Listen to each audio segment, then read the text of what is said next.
નમસ્તે વિદ્યાર્થી મિત્રો, ઉમા વિદ્યા સંકુલની યુટ્યુબ ચેનલમાં આપનું હાર્દિક સ્વાગત છે। આજે આપણે ધોરણ 12 કોમર્સની અંદર આંકડાશાસ્ત્ર સ્વાધ્યાય બીજું આપણે પૂરું કર્યું। આજે સ્વાધ્યાય આપણે ત્રીજું ચાલુ કરવાનું છે। સ્વાધ્યાય 3 આપણે ચાલુ કરી। પહેલાં બોર્ડમાં સ્થાન,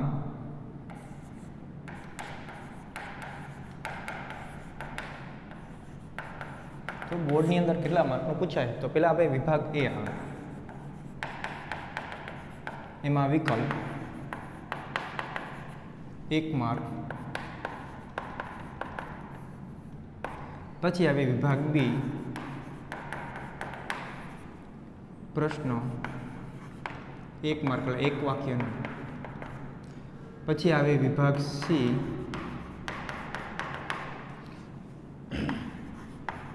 થિયરી પ્લસ દાખલો, નાનો દાખલો પૂછાય 2 માર્ક, પછી વિભાગ ડી, એમાં દાખલો પૂછાય છે તમારે 3 માર્કની અંદર, પછી વિભાગ ઈની અંદર કાંઈ આવતું નથી, પછી વિભાગ એફ, વિભાગ એફની અંદર દાખલો આવશે એ 5 માર્કની અંદર। તો કુલ જોવા જાય 5, 6, 7, 8, 9, 10, 11, 12, તો 12 માર્કનું કુલ તમારે આની અંદર પૂછાશે। વિભાગ એની અંદર 1 માર્કનો, વિભાગ બીની અંદર 1 માર્કનો એટલે કે 1 વાક્યનો પ્રશ્ન હશે, આની અંદર તમારે એક વિકલ્પ હશે। વિભાગ સીની અંદર કા થિયરી, મોટાભાગે નાનો એવો દાખલો પૂછાય, પણ ઘણીવાર થિયરી પણ પૂછાઈ જાય છે, એટલે થિયરી પ્લસ દાખલો હશે, એ 2 માર્કનો પૂછાશે તમારે। વિભાગ ડીની અંદર દાખલો હશે, એ 3 માર્કમાં પૂછાશે। વિભાગ ઈની અંદર આ કાંઈ આવતું નથી, એ વિભાગ પાર્ટ 2ની અંદરથી આવે। વિભાગ એફની અંદર એક દાખલો પૂછે છે 5 માર્કની અંદર। તો સૌથી પહેલાં આપણે જોવા જઈએ તો સૌથી પહેલાં શબ્દો આવે છે નિરપેક્ષ ચલ। તો નિરપેક્ષ ચલ કોને કહેવાય? તો સૌથી પહેલાં નિરપેક્ષ ચલ કોને કહેવાય એ આપણે જોઈએ। તો કે કાર્યકારણ સંબંધી 2 ચલ પૈકી જે ચલ કારણ સ્વરૂપ હોય તેને નિરપેક્ષ ચલ કહેવામાં આવે। 2 ચલ પૈકી આપણે વ્યાખ્યા લખીએ એની, તો કાર્યકારણથી સંબંધિત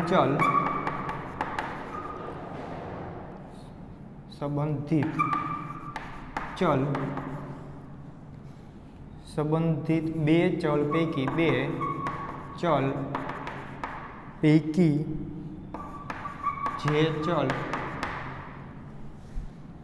કારણ સ્વરૂપ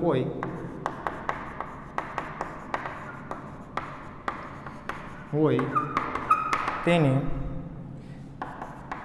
નિરપેક્ષ ચલ કહેવાય છે। 2 ચલ સંબંધી શું? કાર્યકારણથી સંબંધિત 2 ચલ પૈકી જે ચલ કારણ સ્વરૂપ હોય તેને નિરપેક્ષ ચલ કહેવાય। કારણ સ્વરૂપ એટલે શું? જેના કારણે જે કાર્ય થતું હોય। હવે કોઈ કાર્ય કરવું, દાખલા તરીકે આપણે ચોખાનું ઉત્પાદન કરવું હોય તો ચોખા, અને ચોખા કેના આધારે ઉત્પાદન થશે? તો વરસાદના આધારે। આપણે કાર્ય શું કરી? તો કે ચોખા વાવવાનું, આ કાર્ય કહેવાય। અને ચોખાનું ઉત્પાદન વધે કે ઘટે એ કેના કારણે થશે? તો કે વરસાદના કારણે, આ કારણ કહેવાય। 2 ચલ છે, એક ચોખા અને એક વરસાદ છે। તો 2 ચલની અંદર જે આપણે કામ કરી એ આપણું કાર્ય કહેવાય। જે આપણે એના કારણે ચોખાનું ઉત્પાદન વધશે કે ઘટશે એ તમારો વરસાદ છે, એટલે કે કારણ કહેવાય। એટલે જો વરસાદ સારો થાય તો ચોખાનું ઉત્પાદન વધશે, જો વરસાદ ઓછો થાય તો ચોખાનું ઉત્પાદન ઘટશે। કેના કારણે વધઘટ થઈ? તો કે વરસાદના કારણે। એ આપણો નિરપેક્ષ ચલ કહેવાય। જેના કારણે આપણા ઉત્પાદનની અંદર કે જે કાર્ય કરી એની અંદર વધઘટ થતી હોય એ કારણ રહ્યું, એને નિરપેક્ષ ચલ તરીકે ઓળખવામાં આવે છે। જેને આપણે x વડે દર્શાવશું, જેને આપણે x વડે દર્શાવશું। બીજો ચલ તમારો જે આવે છે એ સાપેક્ષ ચલ આવે।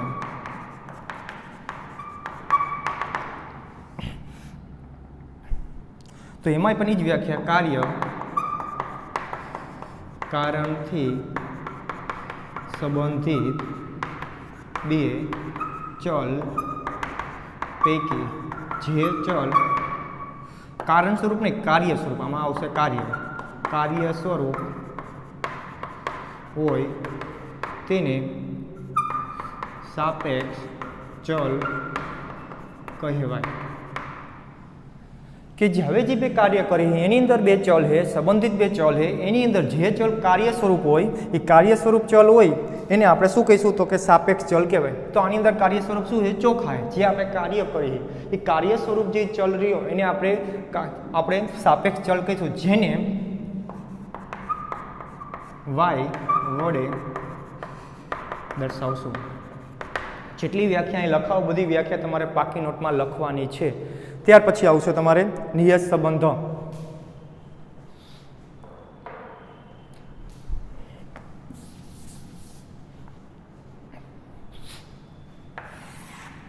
આ બધી વ્યાખ્યા એક માર્કમાં પૂછવાની શક્યતા વધારે. નિયત સંબંધ એટલે શું? બે જ સંબંધિત ચલ વચ્ચેના વિધેયાત્મક સંબંધને નિયત સંબંધ કહીએ છીએ. તો કે બે ચલ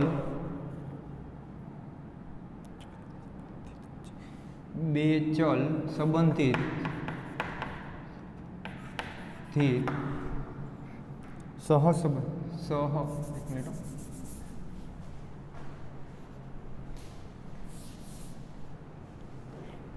બે સહસંબંધિત ચલ વચ્ચેના વિધેયાત્મક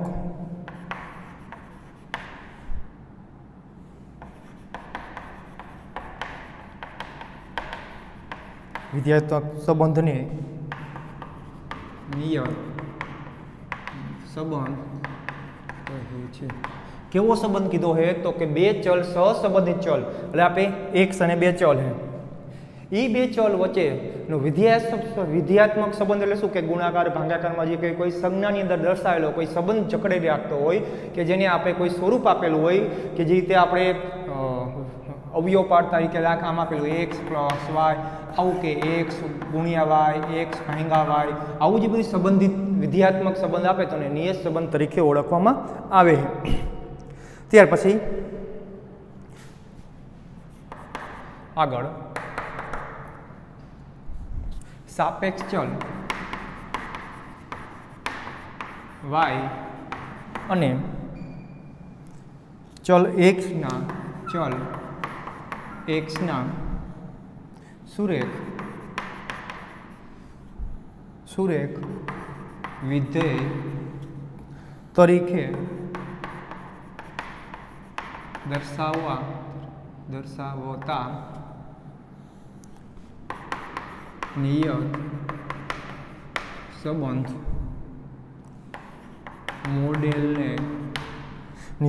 મોડેલને સુરેખ નિયત સંબંધ મોડેલ કહે છે. કે આપણે સાપેક્ષ ચલ વાય અને ચલ એક્સ વચ્ચેના વિધેયાત્મક સંબંધને આ જે વિધેયક સંબંધ જે દર્શાવવામાં આવે આપણે ગુણાકારની ભાંગાદર એવા જે નિયત સંબંધ મોડેલ બનાવવામાં આવે એને સુરેખ સહસંબંધ નિયત સંબંધ મોડેલ તરીકે ઓળખવામાં આવે છે. જે આપણે મોડેલ રહ્યું એ આ રીતે લખાય છે વાય બરાબર alpha plus beta X plus U. Y બરાબર alpha plus beta X plus U.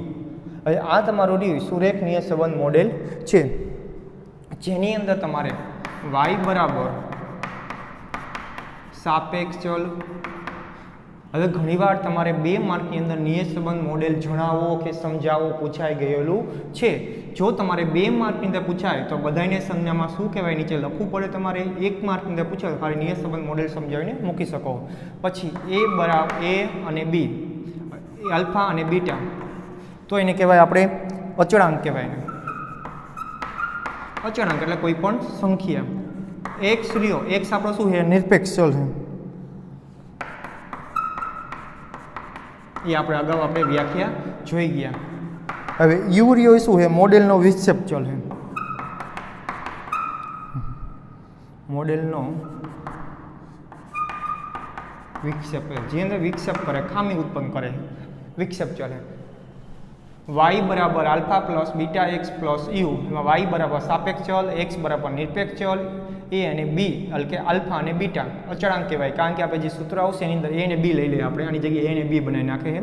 હવે u બરાબર મોડેલનો વિપેક્ષ ચલ.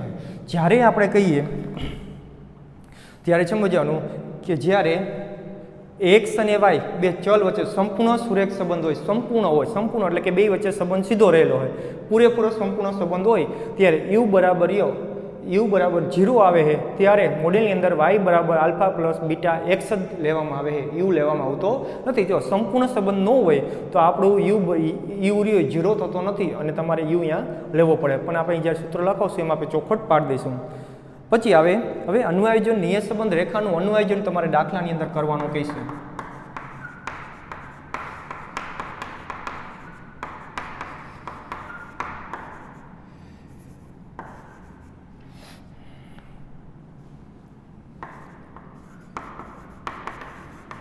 હવે નિયત સંબંધ રેખાનું અન્વયાયોજન કરવા માટે આપણી પાસે બે રીત છે.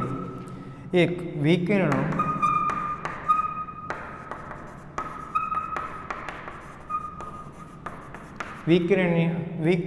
આકૃતિની રીત, બીજી છે આપણી પાસે ન્યૂનતમ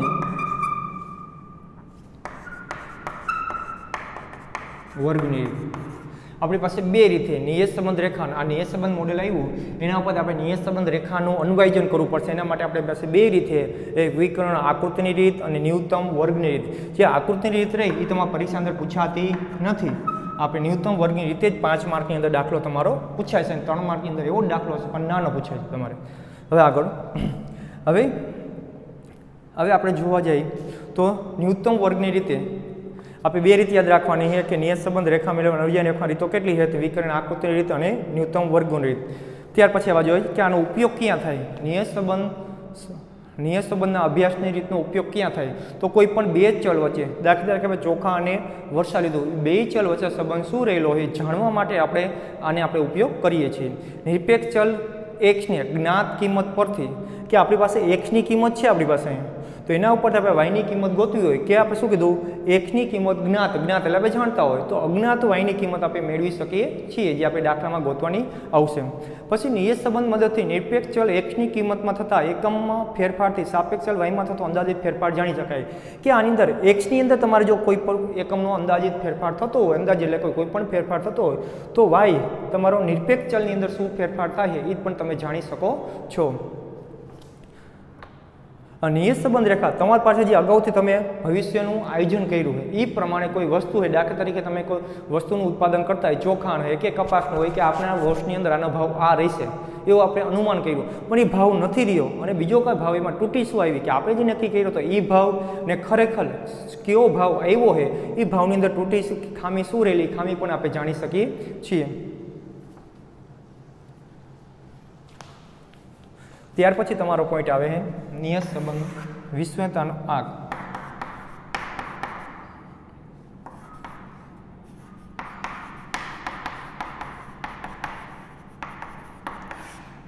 નિશ્ચયતાનો આંક. તો એની અંદર આપણે જોવા જાય તો એની અંદર તમારે નિશ્ચયતાનો આંક ગોતવા માટે તમારે અહીંયા કે એને સંજ્ઞામાં આપણે આર વડે દર્શાવશું. એની આપણે કેપિટલ આર વડે આપણે દર્શાવવામાં આવે છે. હવે છે કેપિટલ આર વડે દર્શાવવામાં આવે પણ એનો આપણે વર્ગ કરવો પડશે. કેપિટલ આરનો વર્ગ વડે આપણે એને દર્શાવીશું. એમ તમને પરીક્ષાની અંદર કહીએ કે નિશ્ચયતાનો આંક શોધો તો આપણે શું આવે, કેપિટલ આરનો વર્ગ તરીકે આપણે દર્શાવશું. હવે એની અંદર આપણે કિંમત જોવા જાય તો એની અંદર કિંમત આપણી 3 પ્રકારની કિંમત આવશે. તો પહેલાં જો આપણે અર્થઘટન કરીએ, જો આર વર્ગ બરાબર 1 આવે પછી આર વર્ગ બરાબર 0 આવે તો એને શું કહેવું, એનું અનુમાન શું લગાવવું આપણે, તો કે જ્યારે આર વર્ગ બરાબર 1 આવે તો કહેવાય નિયત સંબંધ રેખા અંદાજ રહ્યો તો તમે લખાય અંદાજ 100% વિશ્વનીય છે. કેવો 1 બરાબર આર વર્ગ બરાબર 1 જવાબ આવે તો તમે કહી શકો કે અંદાજ રહ્યો 100% વિશ્વનીય છે. હવે 0 આવે તો તમારે કહી શકાય કે અંદાજો રહ્યો વિશ્વનીય નથી. અંદાજો નિય નથી. હવે તેવું હતું કે આર વર્ગ રહ્યો તમારો, આર વર્ગ રહ્યો એ એકની નજીક હોય, એકની નજીક એટલે 0.5થી મોટો, 0.5થી મોટો હોય અને r વર્ગ 1 સુધી હોય, એકની નજીક હોય. બીજા શબ્દોમાં કહીએ તો એકથી નજીક, એકની નજીક. શું કીધું? 0.5થી મોટો, લેસ ધેન કઈ બોલ, 0.5થી મોટો અને ક્યાં સુધી આપણે 1 સુધી જવા દેવાનો, 1 નથી લેવાનો. 1 આવે તો પાછું શું થઈ જાય?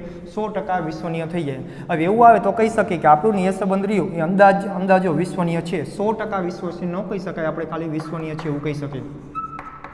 અંદાજો નિય છે, આપણે અંદાજો રહીએ વિશ્વનીય છે એવું કહી શકીએ. હવે એનાથી જો થોડુંક ઊંધું આપણે જોવા જાય કે 0. આપણે રહ્યો 0 થી r ને 0.5 સુધી જોઈએ તો આપણે શું કહેવું એને? તો એટલે કે આપણે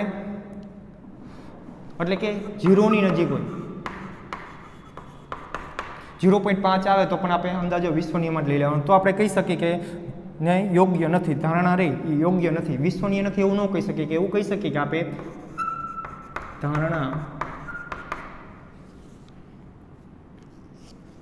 યોગ્ય નથી, તો આપણે કહી શકીએ કે આપણી ધારણા યોગ્ય નથી એવું આપણે અંદાજો લગાવી શકીએ. ત્યાર પછી ગુણધર્મને આવે આપણે કંઈ જોવા નથી. હવે આપણે સૂત્ર જોઈએ એના.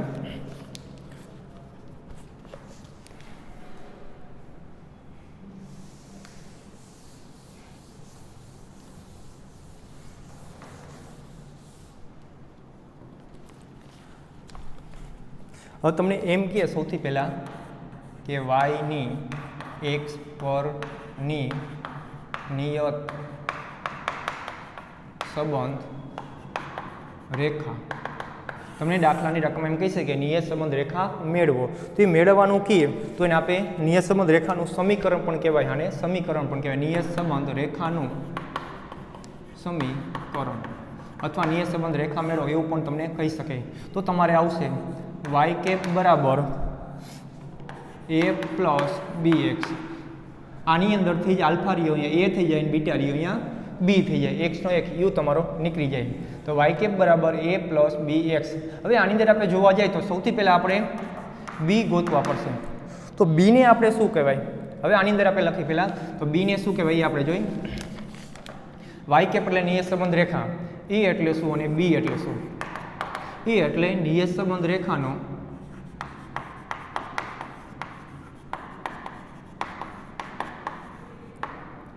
અંતઃખંડ, અંતઃખંડ કહેવાય. પછી આ બી આવ્યો તો નિયત સંબંધ રેખાનો ઢાળ. તો નિયત સંબંધ રેખાનો એને ઢાળ તરીકે ઓળખવામાં આવે. હવે આપણે બીનો અહીંયા બી આપણે મૂકવા પડશે. બી માટે આપણી પાસે 3 સૂત્રો છે અને નાના દાખલા માટે પણ ઘણા બધા સૂત્રો છે. મેઇન તો આપણા 2 સૂત્રો, તો આપણો જે આવતા એ જ x બાર અને y બાર પૂર્ણાંકમાં હોય ત્યારે, x બાર અને y બાર પૂર્ણાંકમાં હોય ત્યારે કઈ સૂત્ર મૂકવાનું? તો b બરાબર સિગ્મા કાઉન્સમાં x માઇનસ x બાર અને y માઇનસ y બાર. આજે તમારા બીજા ચેપ્ટરના સૂત્રો રહ્યા એમાંથી જ બનેલું છે. નીચે આપણે વર્ગમૂળ લેતા એ વર્ગમૂળ લેવાની જરૂર નથી, તો નીચે ખાલી આટલું લેવાનું સિગ્મા x માઇનસ x બારનો સ્ક્વેર, y માઇનસ y બારનો સ્ક્વેર તમારે લેવાનો નથી. ખાલી શું આવશે? b બરાબર જ્યારે x બાર ને y બાર પૂર્ણાંકમાં હોય ત્યારે તો સિગ્મા x માઇનસ x બાર y માઇનસ y બાર છેદમાં સિગ્મા x માઇનસ x બારનો સ્ક્વેર. બીજું x બાર અને y બાર અપૂર્ણાંકમાં હોય ત્યારે તો તમારે કેવું આવશે? એમાં શું આવતું તમારે? તો n into sigma xy minus sigma x sigma y. ઉપર બધાય સૂત્રની અંદર એમનેમ આવે, ખાલી નીચે જ ફરે. વર્ગમૂળ આમાં પણ નીકળી જશે. તો n ઇન્ટુ સિગ્મા x નો વર્ગ માઇનસ સિગ્મા x એનો વર્ગ. આ સૂત્ર તમારું બની જશે અહીંયા. ત્યાર પછી આપણે જોવા જાય, હવે રકમ અતિશય મોટી આવે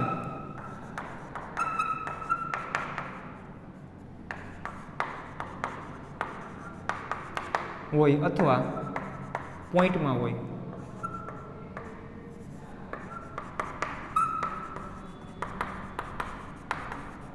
તો આપણે કયું સૂત્ર મૂકતા યુવી વાળું તો યુવી વાળું N into sigma UV minus sigma U into sigma V છેદમાં એન ઇન્ટુ સિગ્મા યુનો સ્ક્વેર માઇનસ સિગ્મા યુ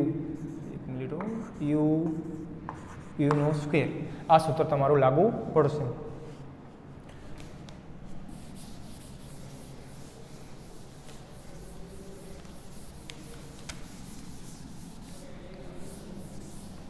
હવે આપણે જોવા જઈએ કે આની અંદર ઘણીવાર આપણે નીચે આપણે શું કરતા રકમમાં પરિવર્તન કરતા એટલે કે સિગ્મા સી એક્સ ને સી વાય રાખ. જો રકમમાં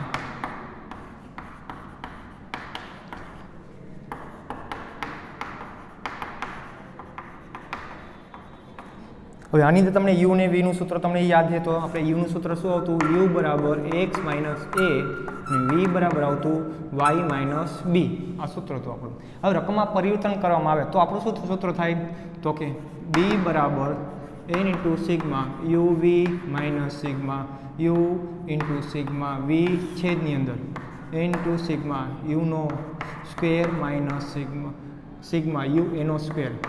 હવે પરિવર્તન એટલે શું તો કે જ્યારે આપણે યુ બરાબર એક્સ માઇનસ એના છેદમાં સી એક્સ લઈ અને વી બરાબર વાય માઇનસ બી છેદમાં સી વાય લઈ ત્યારે તમારે સૂત્રની અંદર અહીં ગુણાકારમાં લેવું પડશે. ગુણાકારમાં શું લેવાનું તો કે સી વાયના છેદમાં સી એક્સ લેવો પડશે. ક્યારે જો અહીંયા છેદમાં અહીંયા આપણે છેદમાં સી વાય કે સી એક્સ લીધો નથી, આપણે પરિવર્તન નથી કર્યું, ખાલી બાદ બાકી કરી. જો અહીંયા તમારે યુ બરાબર આ સૂત્ર તમે પરિવર્તન કરો તો ગુણાકારીને સી વાયના છેદમાં સી એક્સ લેવો પડશે તો જ જવાબ આવશે, નકર આવશે નહીં. આ સૂત્ર કેના હતા તો કે બી ગોતવા માટેના સૂત્ર હતા. હવે નાના દાખલા માટે સૂત્ર પૂછાય. નાના દાખલા માટે આ બધા કેના સૂત્રો છે ખાલી બીના જ સૂત્રો છે તમારી પાસે હજી. હવે આ તો મોટા દાખલા અંદર તમારે ફિક્સ છે કે આ 3 સૂત્રો જ આવશે. નાના દાખલા પૂછાય તો એટલે કે તમારે 3 માર્કની અંદર પૂછાય એમાં બી બરાબર CO V એક્સ વાય છેદમાં એસ એક્સનો વર્ગ. એક્સ એક્સ એટલે તમને વર્ગ કરવો વિચલન અથવા ખાલી એક્સ એક્સ કીધું પ્રમાણિત વિચલન. એક સૂત્ર આ આવશે. બીજું એમાં COV તમારે ગોતવું હોય તો COV એક્સ વાય બરાબર sigma X minus X bar Y minus Y બાર છેદમાં એન. હવે આગળ બીજું સૂત્ર એનું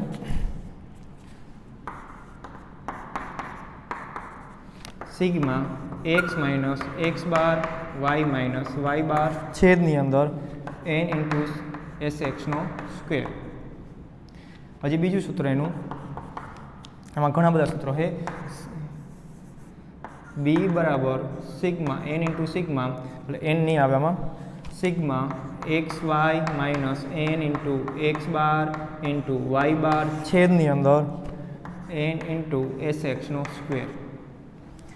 હવે છેલ્લું સૂત્ર આપણું બીનું તો કે બી બરાબર આર ઇન્ટુ એસ વાયના છેદમાં એસ એક્સ. આ સૂત્ર કુલ કેટલા આવ્યા નાના 1 2 3 ને કુલ 4 સૂત્રો. આ તો આપણે COV ગોતવા માટેનું સૂત્ર છે. આટલા સૂત્રો આપણે બીના આવશે. શું આવ્યું તો કે બી બરાબર COV એક્સ વાયના છેદમાં એસ એક્સનો સ્ક્વેર. એસ એક્સનો સ્ક્વેર એટલે શું ખાલી વિચલન sigma X minus X bar Y minus Y bar N into sigma X એક્સનો સ્ક્વેર. આમાં sigma X Y minus N into X bar Y bar N into X એક્સનો વર્ગ. જ્યારે COV આવે ત્યાં એન નથી લેવાનું એટલું યાદ રાખવાનું છે તમારે. COV ન આવે બીમાં તમારે એન આવશે છેદમાં. ત્યાર પછી આપણે જોવા જઈએ હવે એ ગોતવા માટેનું સૂત્ર તમારે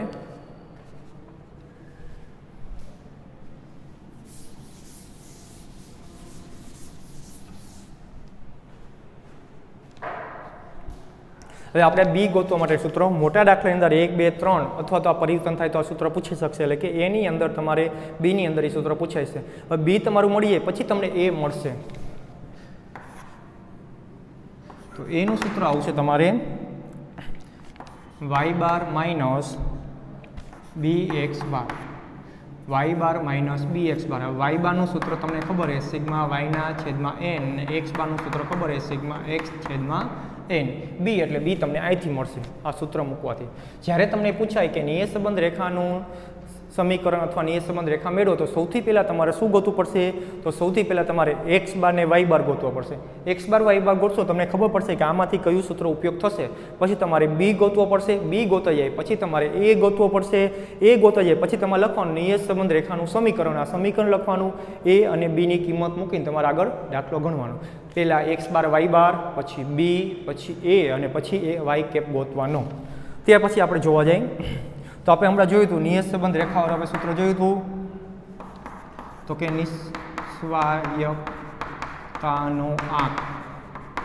નિસ્વાયકતાનો આંક એટલે શું? તો કે r સ્ક્વેર. r સ્ક્વેરનું સૂત્ર શું છે?